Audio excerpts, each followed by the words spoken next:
Now, because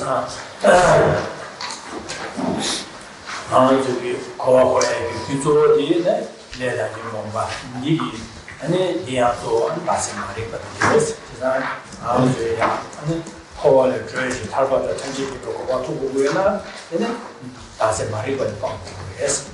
So that doesn't matter by the fire, and the Delia also doing the Nimbo, the Rashi Matu, Tommy the Bishop, yes. Not only to be shared, yes, and Kazan share, not only to be shared, and then use the public answer, Chasa and Sangi, Tabat, Kibiko, Langi, and then Langi to walk, go to shares, on the Bush, Good morning. You hear me okay at the back on the new microphone? Okay, good. So last night we spoke about that the cause for all the suffering that we experience, the cause that keeps us bound within cyclic existence, is the contaminated karma that we have accumulated due to our own afflicted minds. And these afflicted minds, this wide variety of afflicted minds, they have as their root cause the ignorance of self-grasping. So this ignorance, this root cause of our self-grasp, of our suffering, this is what needs to be abandoned so we can attain liberation from suffering. And the way then to abandon this root cause of our suffering, the ignorance of true grasping or the ignorance of self-grasping, is to develop the contrary mind, a mind of wisdom. And in particular, the wisdom realizing emptiness, the wisdom realizing the emptiness of inherent existence. So we looked at that in some detail last night, and it was also mentioned that this mental path of the wisdom realizing emptiness, this is the pathway that all the Buddhas of the past, those who are becoming Buddhas now, those who will be Buddhas in the future, they all develop this mental path, and this is the path most pleasing to the Buddhas.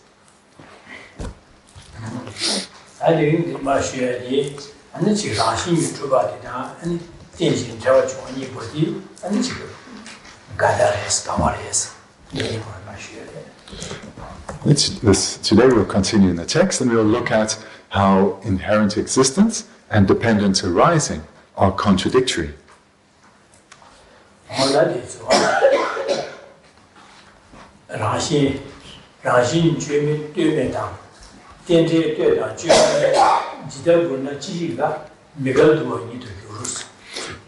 The 26th verse, inherent existence, unproduced and independent, dependent arising, produced and dependent. How could these two, upon a single basis, coexist without contradiction?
So looking at the first line, inherent existence, unproduced and independent.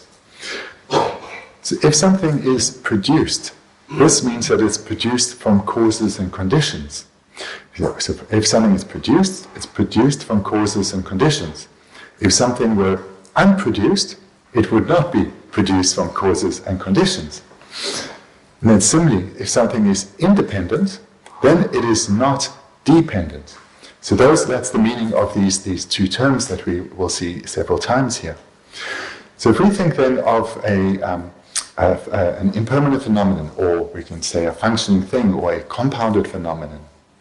So these we know are being compounded. They are compounded due to parts. They are comprised of a collection of parts. Similarly, if something that is a functioning thing, this is a product. It is produced independent on causes and conditions. But what is being said here in the first line is, if something is inherently existent, it is unproduced. In other words, it didn't come about in existence on causes and conditions, nor on parts. It is independent.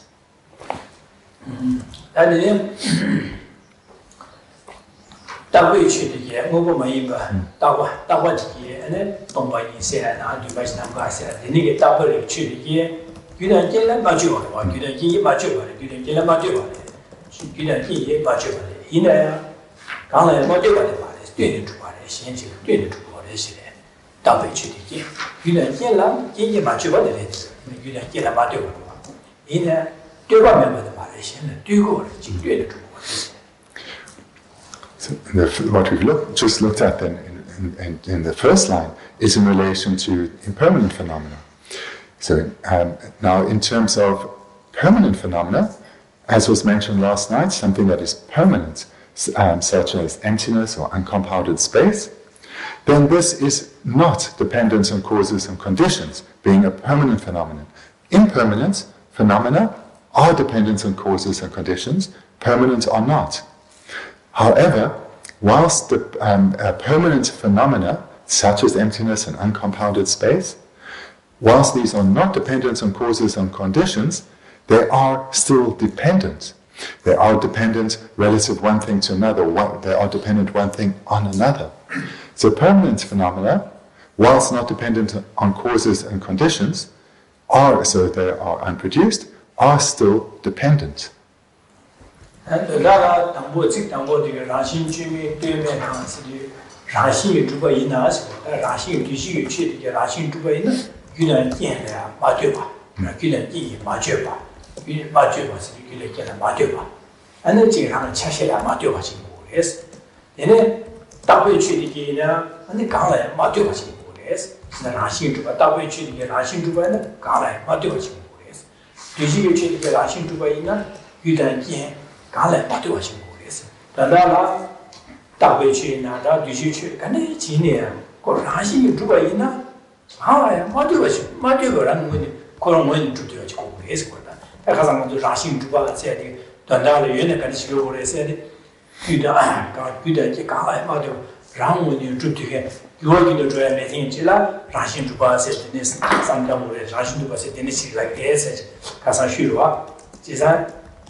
So remember, just to check, the sound still okay at the back?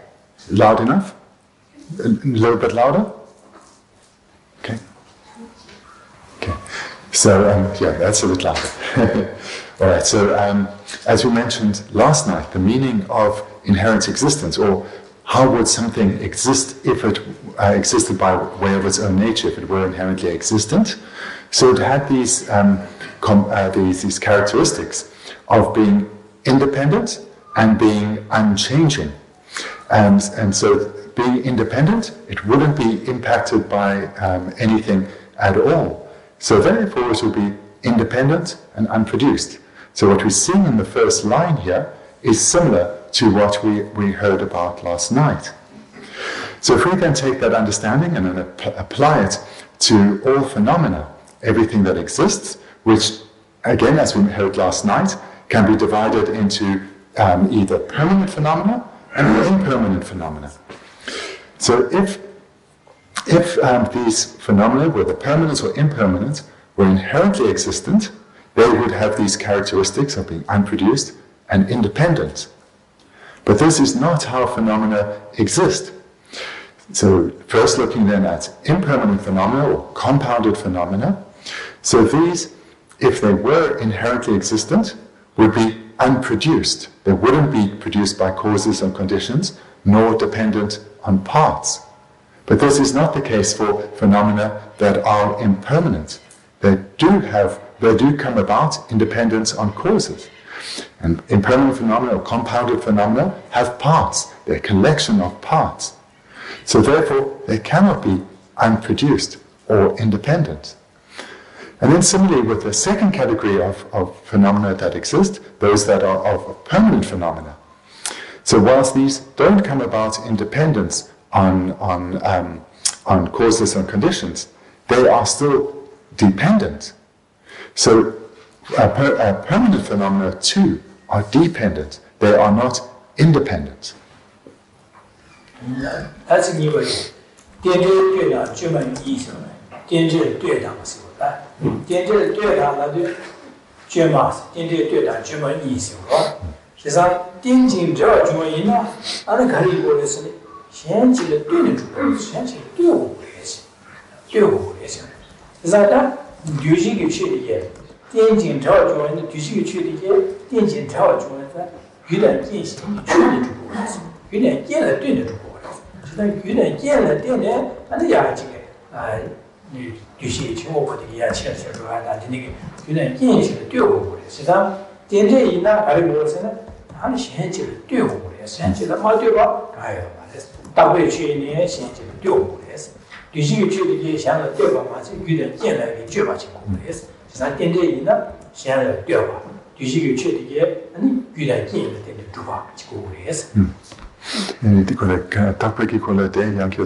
Looking at the second line, dependence arising, produced and dependent. So then so if something is a dependence arising, it has these characteristics of being produced, so coming about in dependence on causes and conditions, and being dependent. So you can see there is clear difference between inherent existence and dependence arising. So phenomena that are impermanent or compounded phenomena, these are dependent, and they are produced. They're produced in dependence on causes and conditions. They're produced in dependence on parts. So impermanent phenomena clearly are both produced and dependent. Permanent phenomena, they too are dependent. They're not dependent though on causes or conditions, permanent phenomena, but they are dependent on one thing on another, dependent on something other than itself. So permanent phenomena too are dependent.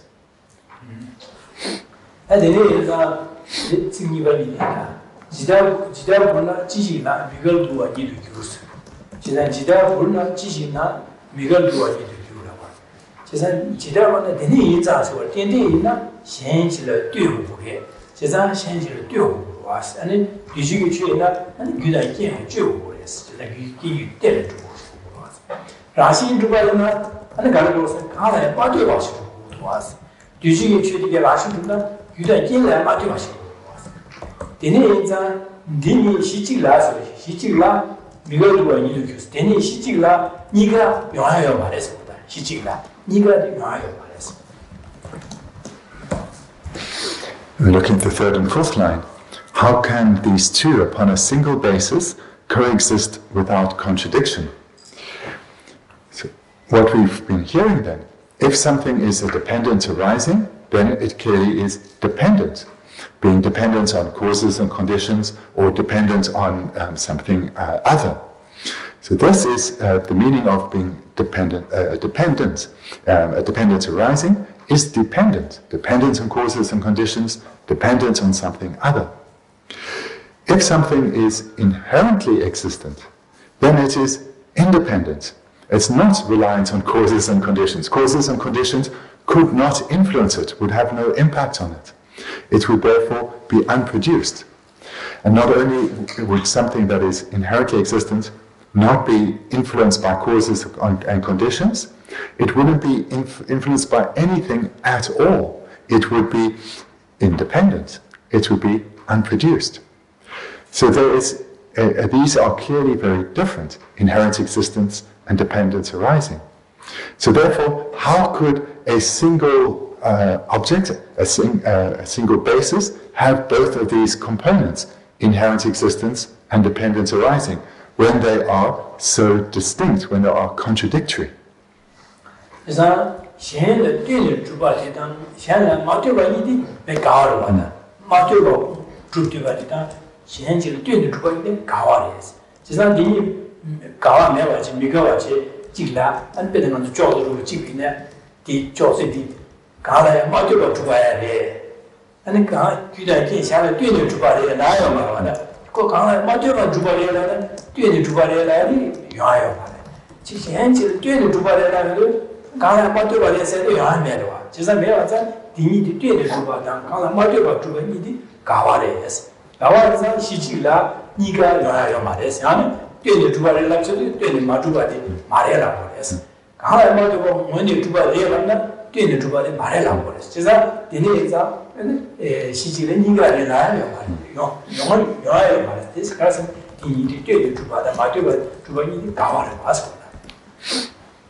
So these two ways of existing, being dependent or being independent, these are clearly contradictory.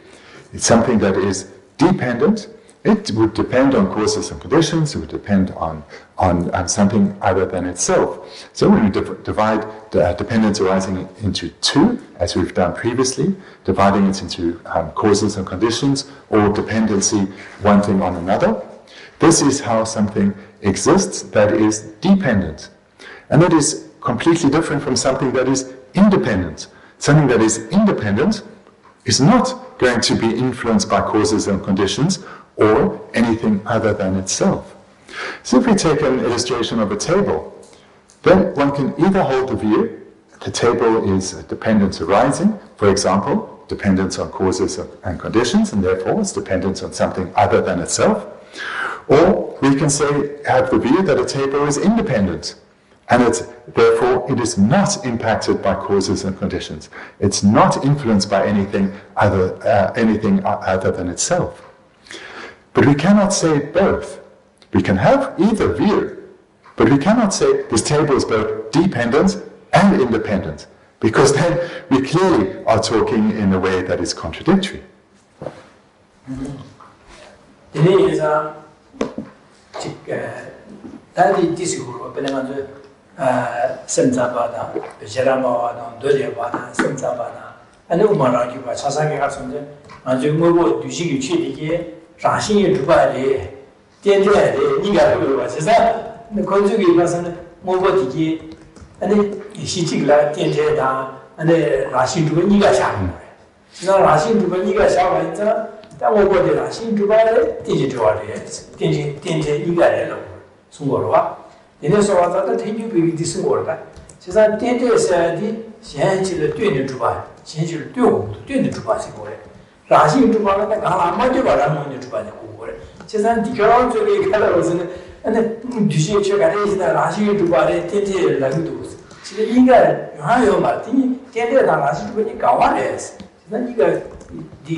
And this point is being raised here. Just check, it's still loud enough at the back?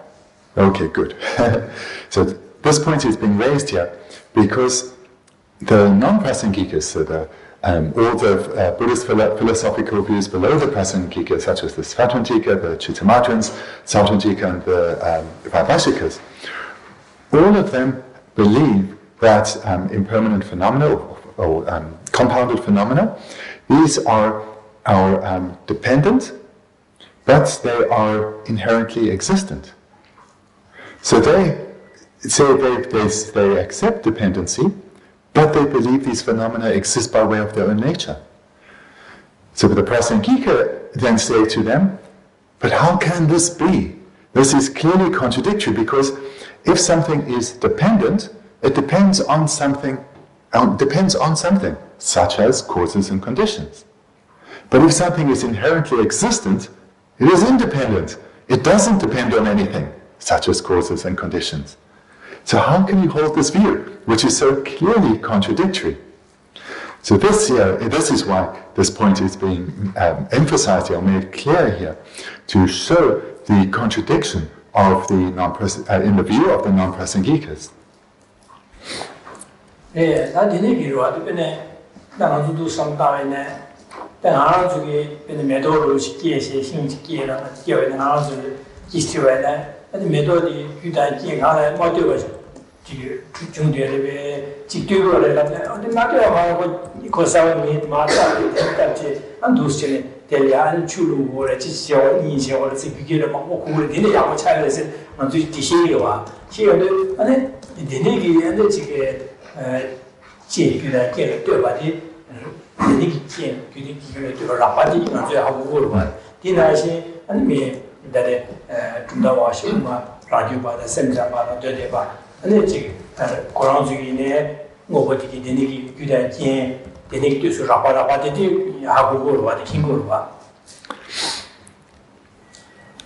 If we think of, for example, a flower, and then we apply this philosophy to a flower and say, so is this flower dependent or independent? Everyone is going to say, of course it's dependent. You have to plant a seed, and in nutritious soil, needs to be watered, needs some warmth, and then it will grow. It's clearly dependent. And this understanding is shared by everyone, and it's certainly shared by the great scholars that hold the views of the non-prasangika. So this kind of cause dependency is widely understood and accepted, and there's not a confusion about such a level of cause dependency.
We take another illustration.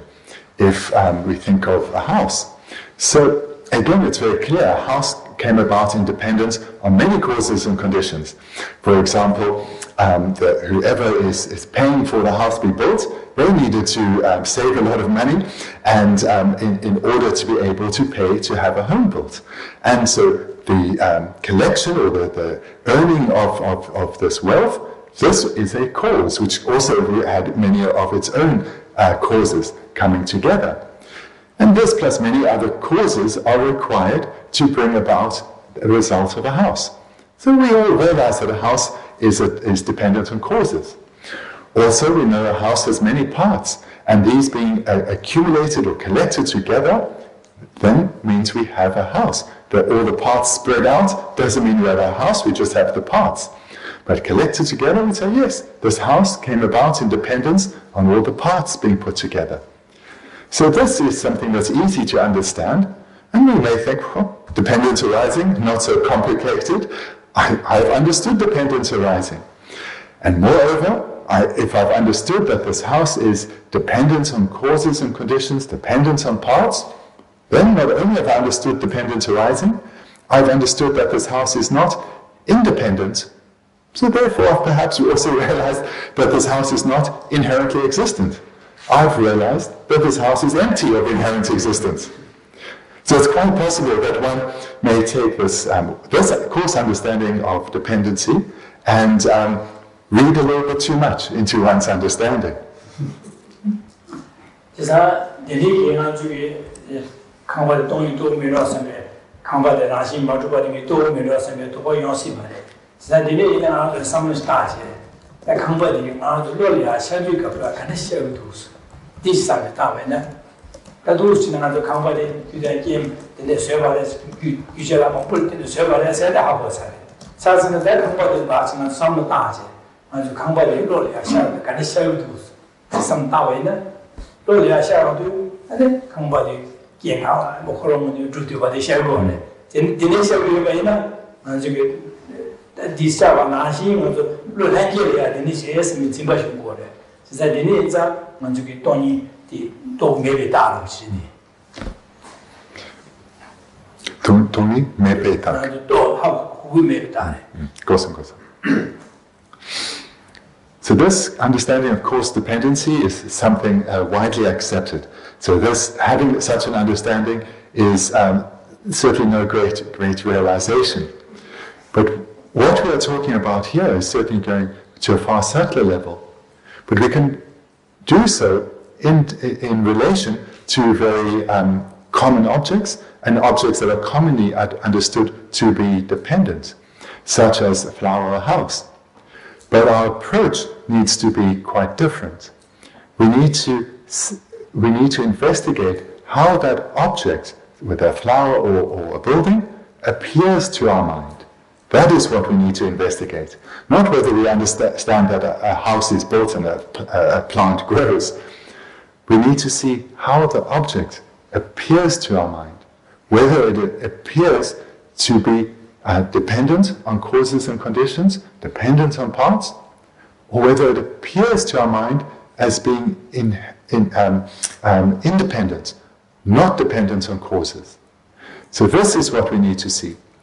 And if we investigate here in a fine way, or in a detailed way, we'll come to see that the way that an object innately appears to our mind is that it appears to be independent of anything other than itself.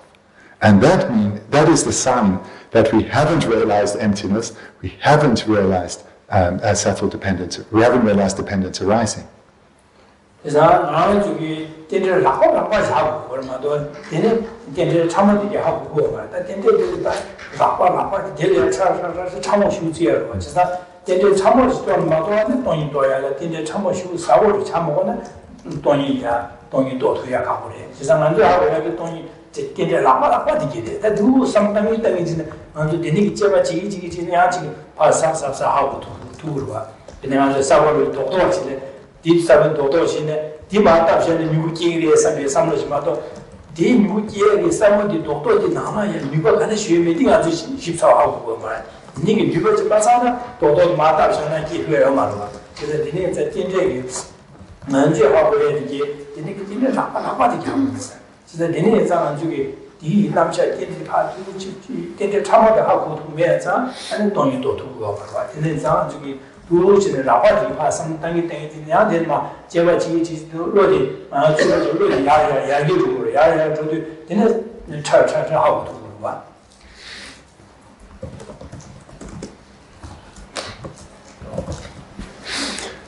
This very coarse understanding of dependence arising. This is something that is common in the world, and but we of course are talking to about far subtler levels. The understanding of dependence arising, this is something that we need to investigate and come to understand the far subtler levels, because there are many layers of understanding to dependency. And it's because our understanding of dependency is so very coarse still, that we haven't yet come to realize emptiness. However, because dependency is something that is widely known and accepted in the world, it's a very suitable starting point to analyze emptiness, because we start out from a point of understanding, and then developing more knowledge and repeatedly applying our mind to analysis and investigation, then our understanding deepens. And in this way, our mind becomes sharper, our wisdom becomes sharper, and we progress towards the subtler levels of understanding of dependency. So again, just to refer back to, for example, a plant. Everyone in the world knows you plant the seed and a few other conditions are required and then it will grow. And this is known and understood, but there are some people who know quite some more than that. So for example, botanists, they will have an understanding of the inner workings of that seed. So they will know more than is commonly known in the world. Their understanding of dependency will be subtler than what is commonly known in the world. But still, their understanding of dependency is very coarse, very material. So we need to go to far subtler levels in our investigation, sharpen our wisdom, and in this way we progress to an actual understanding, an actual realization of dependence arising.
Looking at the first line again, so just to clarify the first word in the Tibetan very clearly, so as to prevent any misunderstandings.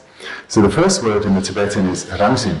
So this we have here as translated as inherent existence. So it can be understood in different ways. So the Tibetan doesn't say anything here in this line about existence. It just says this word inherent, which can also be translated as natural or naturally.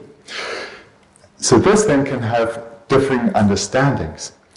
So if we the understanding to guard, misunderstandings to guard against in this case is if one takes this word to mean just natural, because there are different ways to understand natural. So for example, fire, in its nature, is that it is hot. So this is its conventional understanding of fire, and in its nature, it is hot. And that's fine to say, that's correct to say. And this is not what is being discussed here. This is not what's being presented in this point. There's no discussion about how things naturally exist. So the translation we have here is inherent.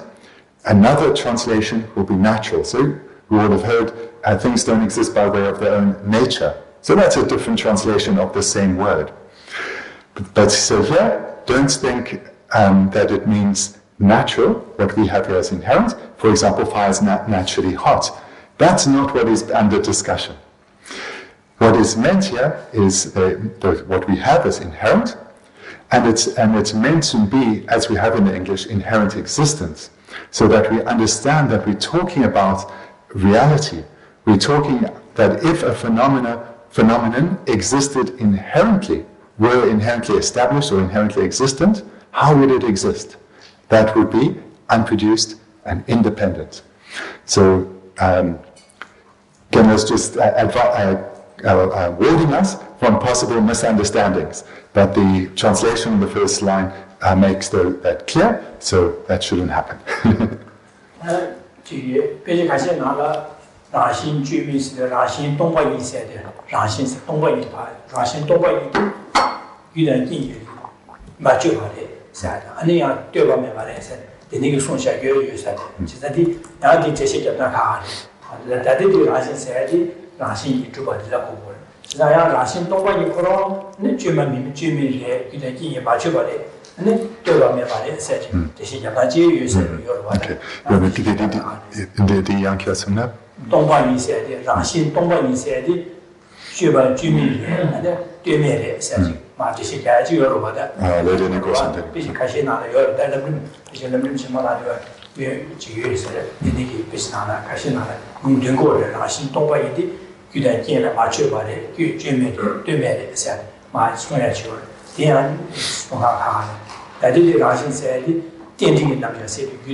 The reason I'm raising this point is you'll see in different contexts, in other texts, a different explanation of this term, which would be translated as naturally unproduced. So that would be a different translation of what we have here, naturally unproduced. So in other texts, this would be a valid and a correct explanation, but it would be not the meaning in the context of dependence arising. It would be in the meaning in the context of discussing emptiness, which is naturally unproduced. So phenomena are empty of inherent existence. That emptiness is unproduced. So that would be in other texts when you read that about naturally unproduced. Then this is referring to emptiness itself being unproduced. Emptiness not coming about in dependence on causes. So that's a different discussion about a different topic, and in texts such as the Lama Tsongkhapa's Great Lamrim, that discussion is had there. But that would be a different interpretation of these same words.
규된 끼는 띄고 띄어봐서 그 쥐마래 규된 끼는 띄어봐서 그 규된 끼인데 디 제바이나 끼인이 말아 쇠두게 연대기 마서 주투에게 아니 이거 이래야 진짜 제가 아주 야电电다 내디기 토려야 아니지 교회시야다原点这个样子他心主要呀别水节说是别水节吧那你重点他要是也是工人 So why is this of such importance? Why is it being emphasized in this verse and all the preceding verses? So it's not really about how, for example, a table exists, or a flower exists, or a house exists. These are illustrations that are used in explanations and in meditation because they're easy to understand, and one can gain familiarity with the presentation through such examples. But what's important here is to relate this understanding that one gains through the presentation and through investigating easy to understand objects such as those, and apply it to our situation. This innate wish, or this innermost wish of ours, of wanting to experience only happiness and wanting to be freed of problems and difficulties. This is where it is important. We first come to an understanding that based on something that is easy to comprehend, and then we start to apply to what's important. So if a phenomenon, so first of all, every phenomenon appears to our mind as being inherently existent, which means it has these characteristics of being independent and unchanging. So this we've heard. So every phenomenon means all the suffering that we experience, whether we take suffering itself or instances of suffering, they appear to our mind as being inherently existent. If they were inherently existent, this would mean they are unchanging and they are independent.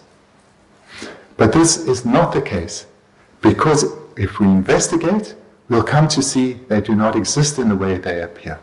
They are rather dependent on causes and conditions, dependent on parts. So, and changing. So therefore we come to see that our suffering is not inherently existent, which means it can be eliminated. If it's something that is a dependence arising, it means it comes about in dependence on things other than itself. So suffering comes about in dependence on causes. So therefore, if those causes are eliminated, one will no longer suffer. Furthermore, with regard to happiness, if we think about happiness, either as happiness itself or instances, these appear to our mind as being inherently existent, which means they have those same characteristics of being unchanging and being independent. But if we investigate, we see that happiness itself, or instances of happiness, are dependent arisings. They do not exist how they appear. So this then too means, being a dependent arising, it comes about in dependence on causes and conditions. Therefore, through accumulating the appropriate causes, happiness can be experienced. So this then is why this presentation is so important. It gives hope, it gives encouragement, it gives enthusiasm. Because we come to see that the root cause of all our problems, this ignorance of true grasping, or this ignorance of self-grasping, this mind is dependent. It's dependent, which means it can be eliminated. It can be eliminated through accumulating the appropriate causes, through accumulating or developing the contrary mind of wisdom.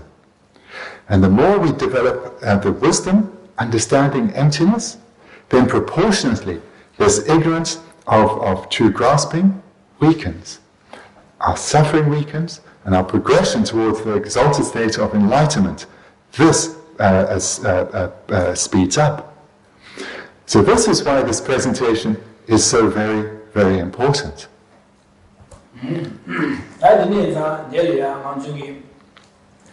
다 지구 충분한 남지진국의 다 뒤비도네 상당위네 근데电진 자와 중요하래. 그래서 电진 자와 중요하다. 먼저 나서는 계셔야 되기 유단健康的话让我们呢那上的电出去就要말해서 저는 유단健的用户嘞。这样对电这个电写的个유단健起的对的重要，유단健康的话就让我们呢主对个电这电写要말해서。电的学上就特别呢主要要말吧，主要这边吧，유단健康的嘛对吧？原来这个电这主要유단健面来着，哎呦。但拿着来的电多少钱呢？但拿说话给有点给刚才把可能我们住多少钱呢？那是第个开的钱呢，拿说给要买，那是可以有的给了把掉了。其实天天上拿说了给的有的给了对的住过的，电这给的有的给了对的住过的。天天上拿这个电这些，现在电这一张拿这个拿说了给有的给的怕干些，电这给有的电的拿住过一呢，给我起码拿说给干。电这个电土也是我的，就在电这个上大街，就居然电了电土国在，另一站电这个上大的，给我起码马上给有点电的啊，就没有说去电了呀，别说电了呀，干写了干，就给嘛就为呢，给我起码马上给嘛的是，在那就电这个的两就电具体这个在那上大别是的主为呢，给我起码电这地图也是的。这个叫我什么？他那美国方式特别的，因为中国人民什么上大概呢，电梯的那些上大就都写的写完呢，那的主要的这个特别的都是那个了的，这个必须进行重用的，如果呢，这个美语结果的美语也是我的。Let's then take what has just been said and start to apply it to some of the practices within the Buddha Dharma.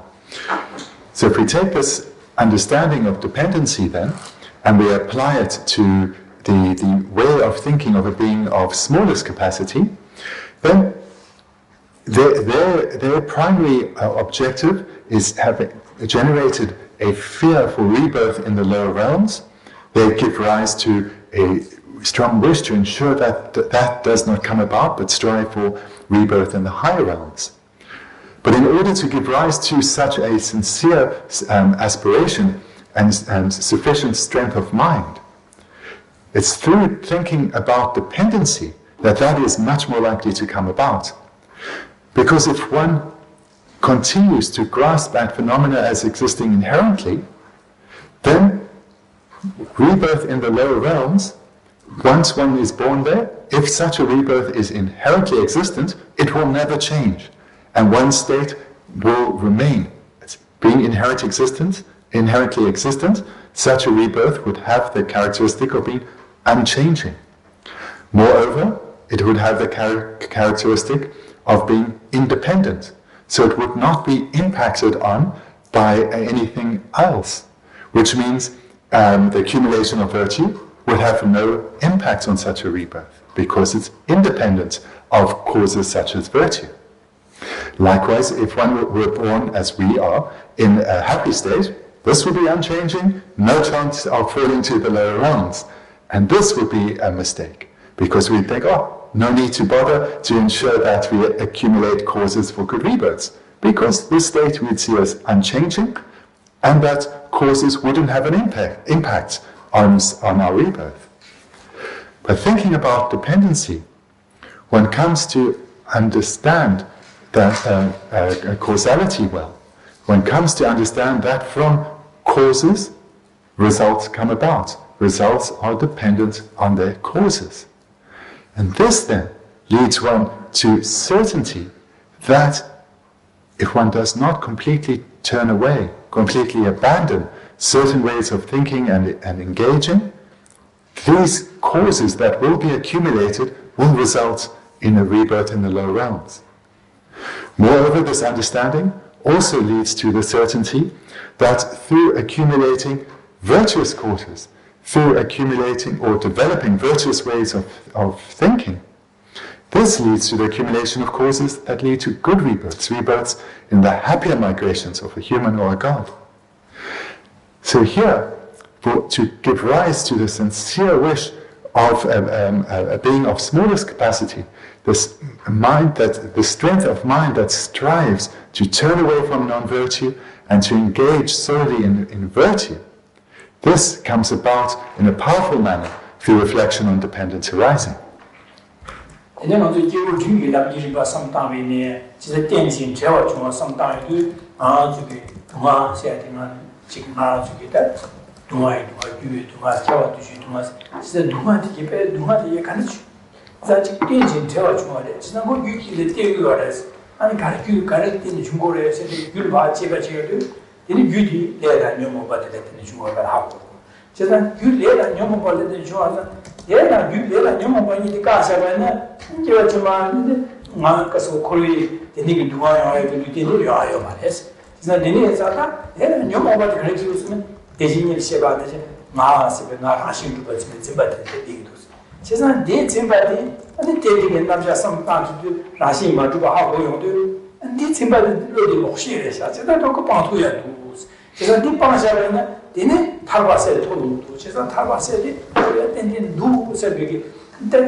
Dini kono kena sungye de parla chi koma so dini nga so di dancing de lokshe de how go get dini 지난 대신 로세 상고 빠도예요 봐. 가서 동이 또 베시라 되게 공부할 때는 코 매가 수도 사고는 제가 매가 수도 봐도 하고 그래.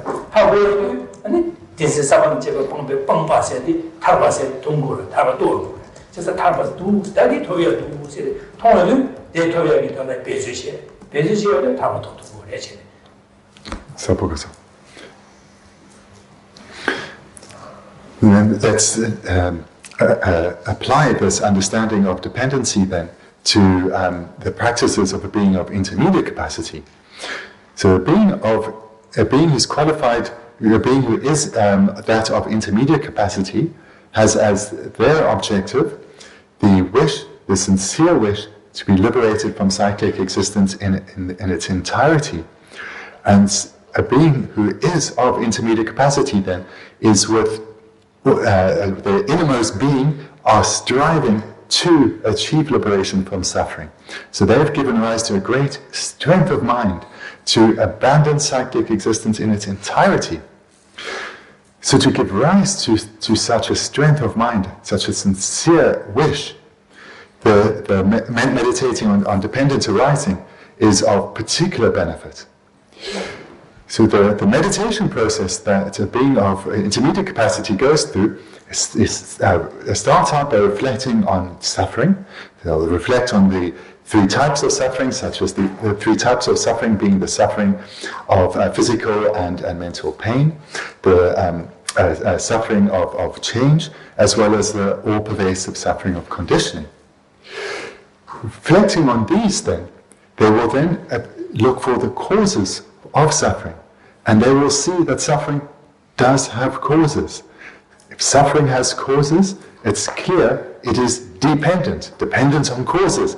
It cannot be independent. It has to be dependent on causes. Knowing that it's dependent on causes means when those causes are identified, antidotes can be applied to them. And then no longer will these causes be accumulated, and previously accumulated causes can be purified. So this then leads to a strength of mind, and a strength of mind to seek out what those causes are and to examine in detail what the afflicted minds are, how they arise, and seeing the various causes that lead to the rise of afflictions, and then digging deeper and deeper, seeing the root cause, the ignorance of self-grasping. So here, the meditator is coming to see that suffering is dependent, and is dependent on causes, and amongst the causes it's primarily the afflictions with as the root, the ignorance of self-grasping. So this then leads to a great strength of mind, because having identified the causes of suffering, then the practitioner knows what to avoid engaging in, what minds to avoid acting under their influence. Moreover, the wish to examine what the antidote is will be very strong. So then the meditator will be looking at what is the opposite to this mind of ignorance.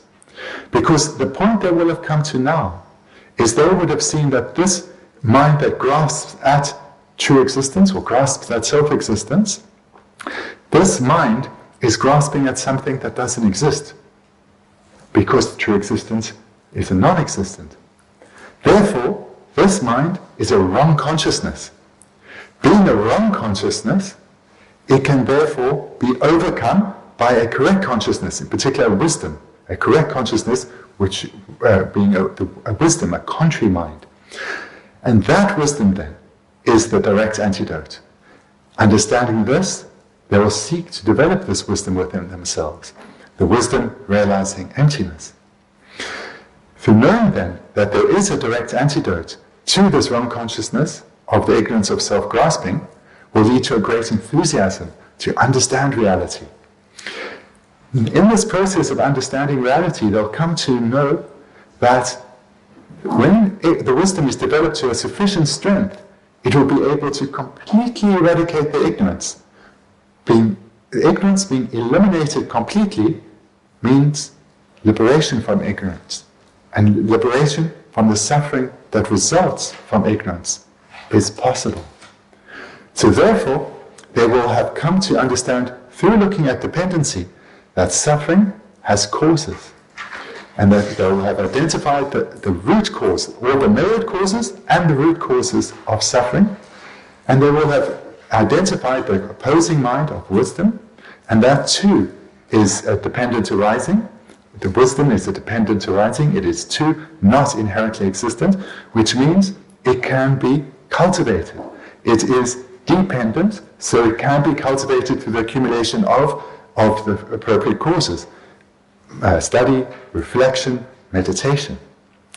So this then gives rise to a clear understanding of suffering and its causes, as well as liberation and its causes. And this then leads to a strong and overwhelming and domineering mind striving for liberation from suffering.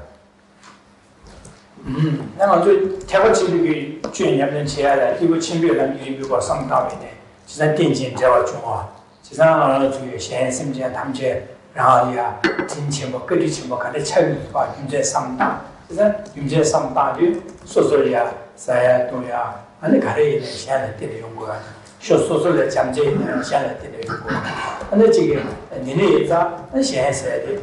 别嘛是挺起不来，三个的起不一把啥，谁不好对呀？现在，那今年咱说的经济不好，我同样对，那今年怕嘞，那说啊，我到底说的经济不咋怕嘞，你要我结婚的身边上不的，那里推下来结婚不嘞？那你嘛是那身边车上他利息也是吧那些，其实身边他们就弄啊买那个是连他娘母把的给我，加上你具体，那大是马里巴的嘞，你有把这好过啥？身边他们这弄啊在的。 你把都是，刚是过去语言，大是马里巴的没法说了。这些说啊，你什么难了？说啊，你大是马里巴是帮没法说白呢，东西都比小了过没法说白呢。他老土多，他们是有个把土。第那些，那身边他们这家那些经过来下，其实俺来刚刚用的，来人用我把大是马里巴的用的，其实工作一定得去用来下，其实。 아라는 그게 다시 말이 봐야 봐. 먼저 그게 다시 말이 봐야 두 제사 semja 탐지 누아나 자마 자투도 제사 다 자와데 내지기. 다 내지기 제투사레스. 지고 제투에 람간 마서는 아워서 봐. 제사 semja 누아 자와데 내지 투 semja 누아나 자고도 제사 자에 누가도 자고도 세비긴지기야. 제사 semja 탐지 디기데 대야 유대 깨를 진데 두고래. 유대 깨니까 파션 두기 냠는 제바는 유디 사바는 디기 된 거. 제사 디기 대학 뉴버도스 제가 심지어는 되게 되나 생각이 잠이제 삼다야. 디니 하고 와서 된게 삼다도 되는 디기리 대비 콘솔이야. 아주게 특시제제 콘솔이야. 냠는 제주바이나 콘솔 디기다의 규사도 그래서 디기 되고 그래.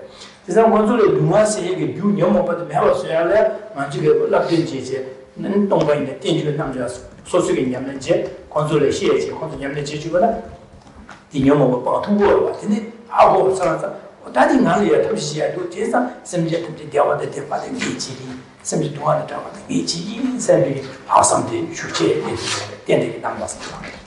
제사 된게 남자 상도도 땅에 같이 와서 이 간에서 내가 수고해서 당이 산지 고바 토고 산지 고바 토나 랑게 yen된 다 마신이 신의 차상 신사를 방에서 방사 산지 고바 토고는 얘네 탑시 디토안에 는 건설이야 아니 지금 취시에 냠는 제주 동아세야다 아니 가세 투사 제가 니린상 산지 고바 마도 탑미 셈비게 아니 된지게 남자 상다도 장쇼심 거미야야 슈체야 스비체야 돼 되는 식으로 봐 얘네 자가 아니 다 산지 고바 토고는 탑 가를 지고도 라니 장쇼심 군이 아니 파시는 냠는 제 배수 디치고 디체나 산지 고바 투사였어요 유대는 진짜 사용과 도구 때문에 남자 때문에 상당히 있는 사용과 도구가 하고를 되는 사용과 돼 하시는 게 배수 지역이야 누구 쇼칭보다 안 저리 시험을 두고 제가 니네이 통해 저리 같이 통해 배수 냠는 체제 도구에 사용과 도구가 다 연결 두고 제가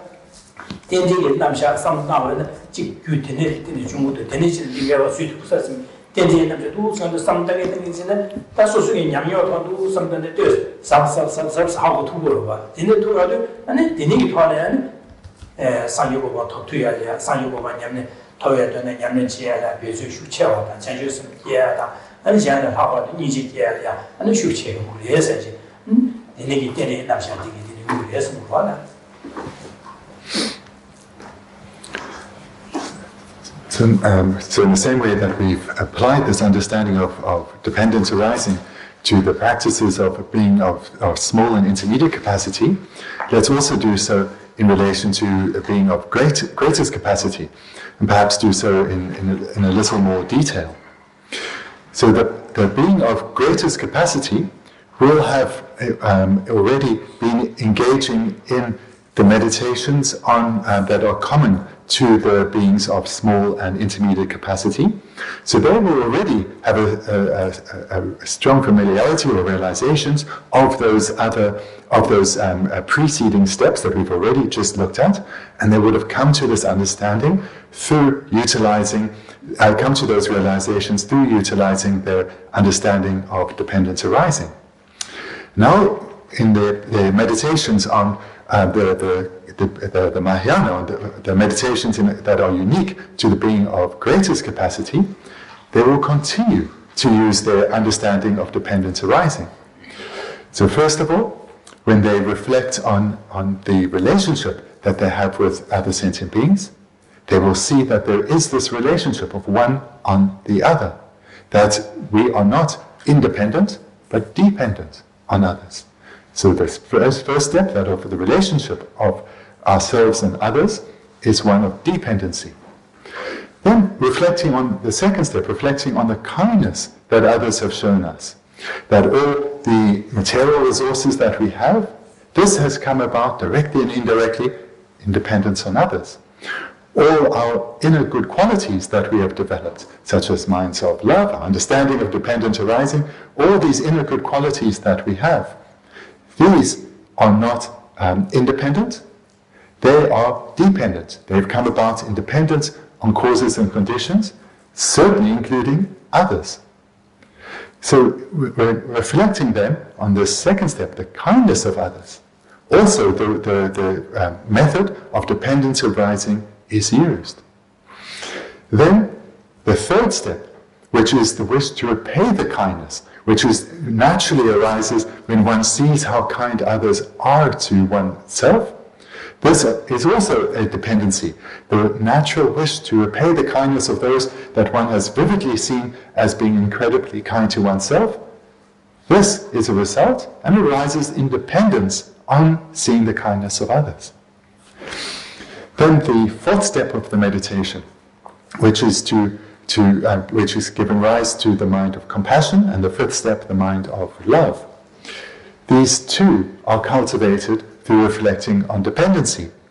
So the meditator now has already come to an understanding of the meditations that are common to the practices of the being of small and intermediate capacity. So they understand suffering and its causes, as well as liberation and its causes. So they have that understanding of the being of intermediate capacity. And they take this understanding and apply it to the situation of others, recognizing that other beings too want to be freed of suffering. And other beings are suffering in the same way that they themselves are. And the solution that exists for the meditator, that of developing wisdom, also is a solution that is possible for others. So this then gives rise to a strong wish of compassion, recognizing that others are suffering too. And this recognition comes about in dependence on the prior meditation of having vividly come to see the suffering that the meditator themselves are experiencing. And then giving rise to a strong wish, may others also be freed of this suffering. And that wish, this mind of compassion, comes about in dependence on the meditator having seen previously that they themselves can be freed of suffering through eliminating the causes of suffering and developing wisdom. So in this way, compassion arises, the wish for others to be freed of suffering as a dependency. And likewise with the fifth step, that of love. Here then, wanting others to experience only happiness, not just to be freed of suffering, but to experience the lasting, uninterrupted happiness. Understanding that this happiness can be achieved through the accumulation of appropriate causes, that then leads to the arisal of love. So the love arises through a similar method as compassion, independence on the meditation that they've been through, giving rise to the determination to accumulate the causes for happiness. They understand happiness is a dependency and comes about in dependence on the causes being accumulated. So they apply this now, this understanding to others, giving rise to the wish, may others experience only happiness. And that's possible because it's a dependency, dependent on the accumulation, on the causes of happiness, independence on the accumulation of virtuous minds. So these are the first 5 causes that lead to the result of bodhicitta. The sixth then, in the 6 cause and 1 effect method, is the mind of special intention, or the altruistic attitude of universal responsibility. So this mind is a result. It comes about in dependence on the accumulation of powerful love and compassion, the preceding steps. Having given rise to this powerful wish, may all beings be freed of suffering, may all beings experience only lasting happiness, then the resultant mind of, I take responsibility for others. I take responsibility for others being freed of suffering. I take responsibility for others attaining a state of lasting happiness. This is the mind of special intention, this altruistic attitude of universal responsibility. It too is a dependency, rises in dependence on love and compassion, and arises in dependence on understanding that this responsibility that one is willingly accepting, that one is willingly taking on, this is achievable. It's not just a mere aspiration, but this is something that can be achieved. And how to do so? Through becoming the most skilled of guides, through becoming a Buddha oneself. One will then have the perfected wisdom, as well as the complete elimination of all faults, and then be able to guide sentient beings in accordance with their own individual inclinations and dispositions. Guide sentient beings so that they can achieve their own enlightenment. And in this way, fulfill this altruistic attitude of leading sentient beings to develop their own enlightenment and thereby be completely free of all suffering and achieve the state of lasting happiness. So this mind of bodhicitta then, This mind itself is a dependency, dependent on these preceding 6 causes, and understanding that this mind of our bodhicitta, which is a result of those 6 causes, it itself is a cause for enlightenment that will follow. Having generated this bodhicitta, this bodhicitta that's generated through the reflection of dependence arising will come about quickly and will be of great power and strength. Having generated this, then naturally the mind will move to, I've committed now to strive for enlightenment for the sake of others, how to do so. Enlightenment comes about in dependence on causes of generosity, ethical conduct, patience, joyous perseverance, concentration, and of course wisdom. Now there'll be a strong wish to engage in the accumulation of those causes which result in enlightenment. So this is how the practitioner of greatest capacity uses their understanding of dependence arising throughout the entire sequence, from going through the meditations that are in common with a being of small capacity, that are in common to a being of intermediate capacity, and then that are unique to the being of greatest capacity. And through each and every stage, using the understanding of dependency to swiftly and intensely give rise to the various levels of realization, leading to bodhicitta, leading then to the attainment of Buddhahood.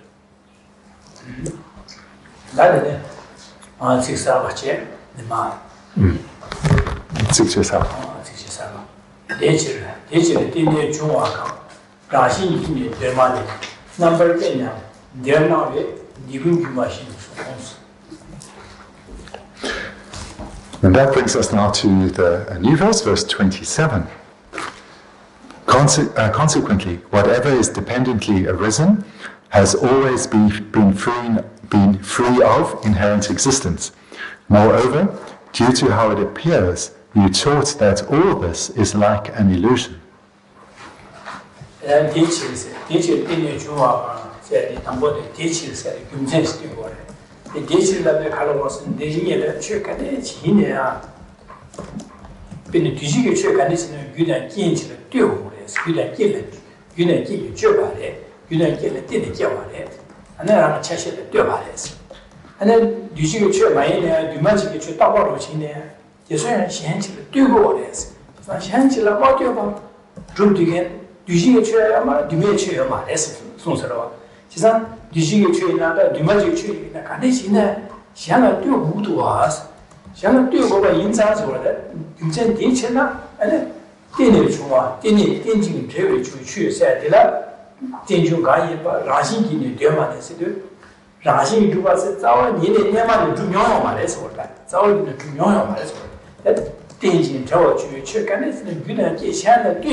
Looking at the first 2 lines, consequently, whatever is dependently arisen has always been free of inherent existence. This first word, then, consequently, so this then shows a reason and links to what we've been looking at previously. Whatever is dependently arisen. So this here is referring to all phenomena. And as we heard last night and already this morning, phenomena can be divided into 2. Those which are permanent and those which are impermanent. And impermanent phenomena can be called functioning things or compounded phenomena. So phenomena that are impermanent or compounded or functioning things, these are dependence arisings. They are dependent on causes and conditions, and they are dependent on parts. So all impermanent phenomena or compounded phenomena or functioning things are dependent on causes and conditions and dependent on parts. But the other division of phenomena, those that are permanent, these too are dependence arisings. They are dependent on other. They are dependent on imputation. So the permanent phenomena are also dependent arisings.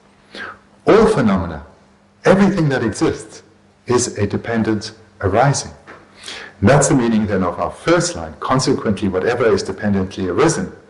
And then the second line, has always been free of inherent existence. So the word here we have translated as always is in other contexts it will be said primordially, or from the very beginning, since beginningless time has always been empty of inherent existence. It's not that phenomena were once inherently existent and now no longer are. They have, since beginningless time, always or primordially been empty of inherent existence.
To look a little further then at the second line.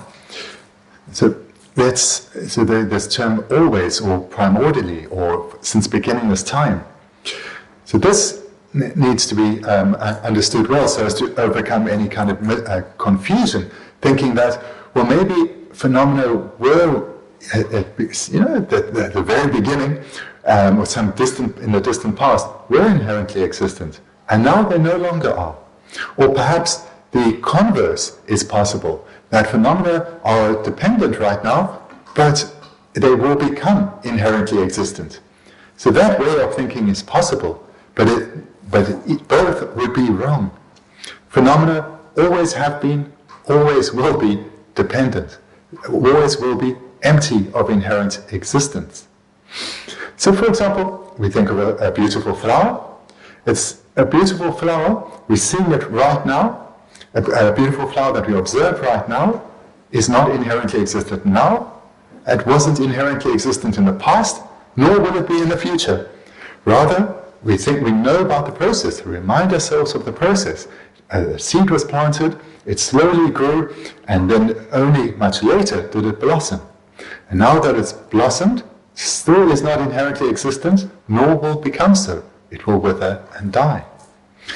A person too, if we look at our current state, we know we have not always been in this more advanced stage. We were once newborns, and we grew and developed to become the age that we are now. And this too will continue to change. So this unchanging characteristic will continue. And the aging process, the disintegration process continues. A Buddha was not always a Buddha. A Buddha was at one point an ordinary being. But that as an ordinary being, they were not inherently existent. When they later became a Buddha, they are not inherently existent. They became a Buddha through accumulating the causes, through accumulating virtue, purifying faults, through training their mind, they attained enlightenment. So therefore, there's no phenomenon at all that was at some distant point inherently existent and now isn't. There's no phenomenon at all that is not now inherently existent but will later become so. There's no such phenomenon at all.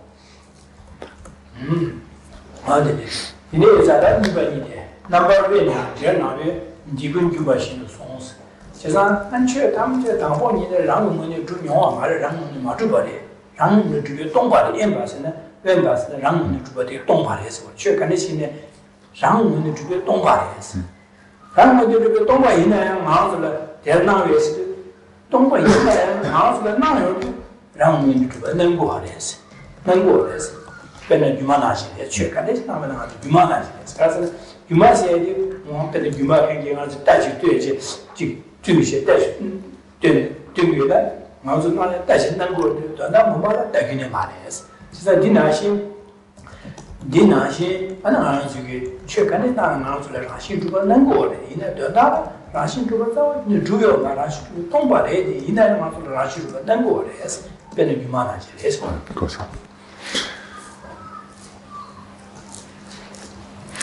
Mm-hmm. And then looking at the third and fourth line, moreover, due to how it appears, you taught that all this is like an illusion. So with the Buddha, moreover, due to how it appears, so this then means, as we've heard several times today and last night, all phenomena appear to our mind as being inherently existent. So this, the Buddha taught that how do phenomena appear to our mind as being inherently existent, as being independent and unchanging, those two characteristics. All phenomena appear to our mind as being inherently existent. So that's the third line, and then the fourth line. The Buddha taught that this is like an illusion. So what is like an illusion? It's this, that the way that phenomena appear is like an illusion. And this illustration is used because if we think of an illusion, a magical illusion, we know the phenomenon does not exist in the way that it appears. It appears to us in a mistaken way. So this is how all phenomena appear. They appear to us as existing in a way that is not in accordance with reality. So this is what is meant by an illusion.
Let's look a little more at these two lines. Moreover, due to how it appears, you taught that all this is like an illusion. So the Buddha has taught then, and we've heard now many times, that every phenomenon that appears to our mind appears to be inherently existent, but this is not how it exists. Rather, it is empty of inherent existence. Yet, despite it being empty of inherent existence, it appears to our mind, the Buddha has taught, as being inherently existent. So we've heard this many times, but still, it's possible we some confusion can come to our mind, because if we think of something that we perceive, let's say we're on holiday somewhere and we're surrounded by beautiful snow mountains. These mountains appear to us as white. They don't appear as blue snow mountains or black snow mountains. They appear as white. And maybe the valley before the snow mountain, this lush green valley appears as green to us. It doesn't appear as some other color. So what does it mean then when it's said that phenomena appear to us as being inherently existent when they don't exist in this way? Whereas what we do seem to see things correctly in that the white snow mountain appears as white, the green grass appears as green.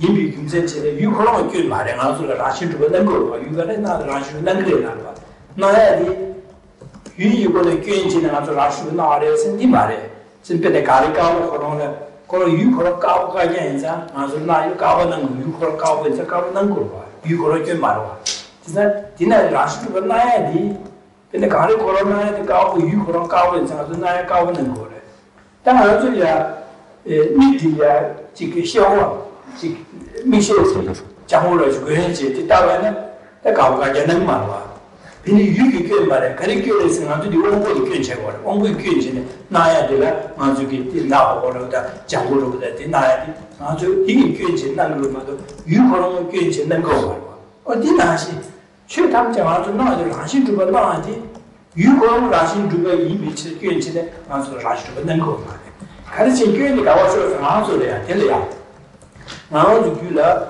라신 주 예만 나도 라신 주가 레스는 삼로디 라신 주가 지금 제가 휴체가 여봐지 근데 지금 되게 시작해 바차 먹고 여봐지 네 바차 뒤 만들야 아니 지금 가서 맞아 셈이야 교회 당제 니제는 나도야 다른 나서 라신 나는 거 진짜 나야디 교회 가서는 아주 유셰바들 이거래 셰바들 교회 맞아 나에서 유전들의 교회 맞아 유고로 언니 교회 진단 거 말해 나의 라신도 나야지 아주 그게 가려서는 아주 나서게 유 셰바들의 교회 사려 교회 제가 교회 가서 라신도 나도 그래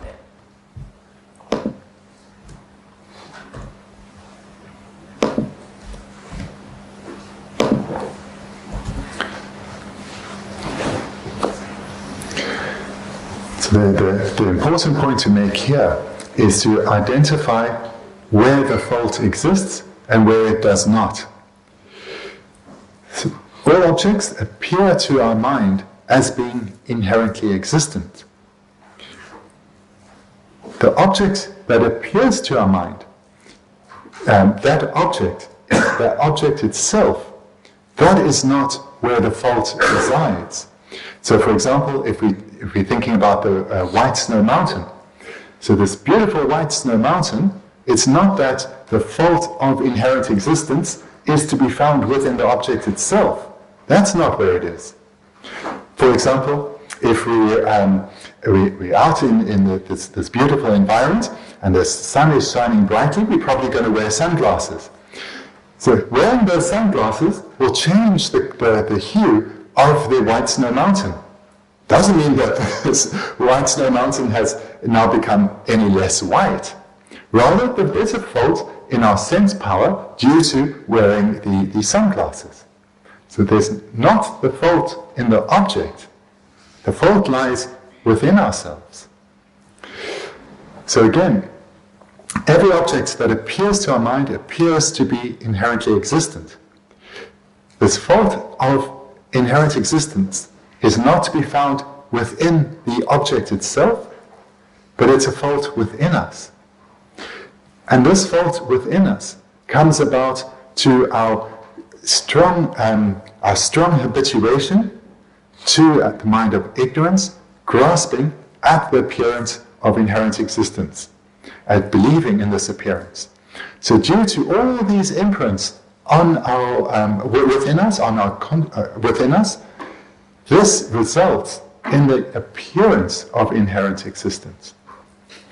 So the appearance of inherent existence, this is due to imprints within us, not due to object itself.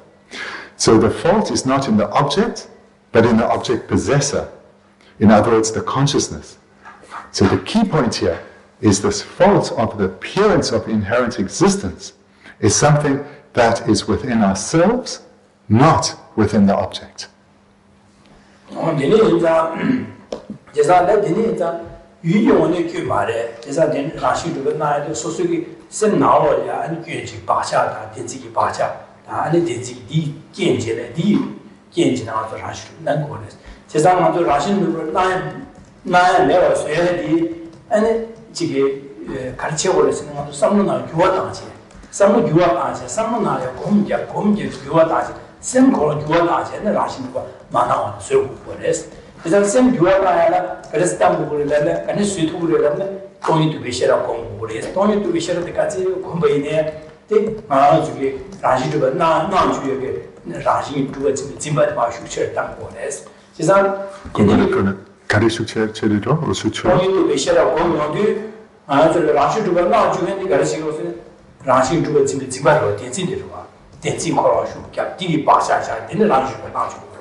Den kunne kan lade dyre tungtensik, de kan en bakchak ki kula sungsok, de dempa drupa ki bakchak.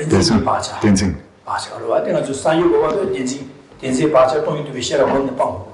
Denzing ki bakchak. So here, to build on this point, that the fault doesn't reside in the object, but it abides in the object possessor within ourselves, within our mind. So this is important because if we identify where the fault resides, we know where to apply the solution. So the fault abides within ourselves. It's these imprints of true grasping that lead to the appearance of inherent existence. So this long habituation we have to the appearance of true grasping and the appearance of true existence and then grasping at it, these imprints of true grasping, these imprints of the ignorance of true grasping, these are what lead to the appearance of inherent existence. So all of this is clearly within ourselves because we're talking about imprints, we're talking about ignorance, and we're talking about appearance.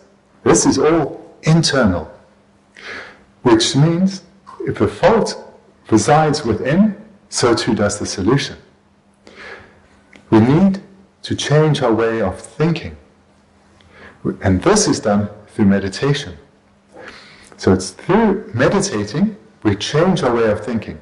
So remember, meditation can be equally translated as cultivation or habituation.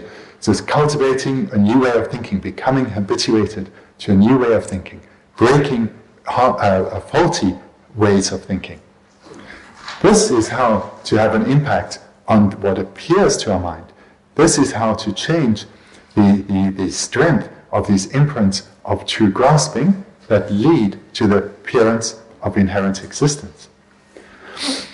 Meditation then, we know there are many things that one can meditate on, but here we're particularly referring to the contrary mind, the mind that is contrary to the ignorance of true grasping, the wisdom realizing emptiness.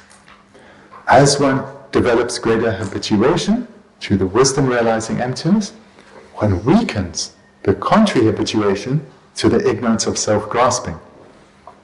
And as we weaken this ignorance of self-grasping, we weaken the strength of these, the inference of true grasping that appear to us, these appearances of inherent existence. So this is the one and only method to gain freedom from this appearance of inherent existence. Cultivate the wisdom realizing emptiness, the direct antidote to the contrary mind of the ignorance of true grasping.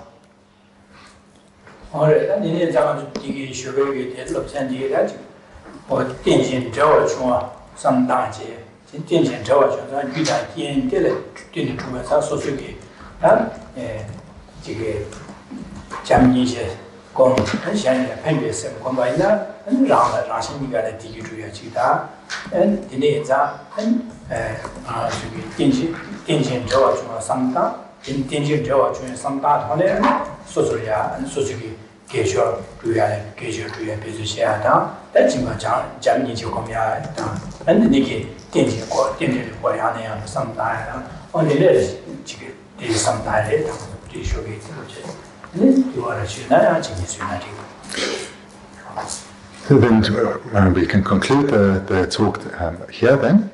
So this morning we've spoken about dependency again in some detail, and the key point to take away, well, there are several key points, but just the one was to see, hopefully we saw in the presentation earlier on how we can meditate, use this understanding of dependency in our various other meditations, such as love and compassion. And this understanding of dependency we then can apply in all these different meditations. And if we do so in the way described, this will lead to a strong arisal of the mind of joyous perseverance that will want to apply oneself wholeheartedly to the application of virtue. So therefore this understanding of dependence arising has great benefits, not just in the application of the cultivation of wisdom and the elimination of ignorance, but in all the other meditations, whether they are those relating to the lower realms, relating to liberation, or relating to bodhicitta. This understanding or this presentation of dependence arising, if applied to all our meditations, will lead to them arising with us in an incredibly powerful and vivid manner. So we'll finish here for this morning. If you have some questions, then please feel free to ask. Okay, thank you, and enjoy your lunch.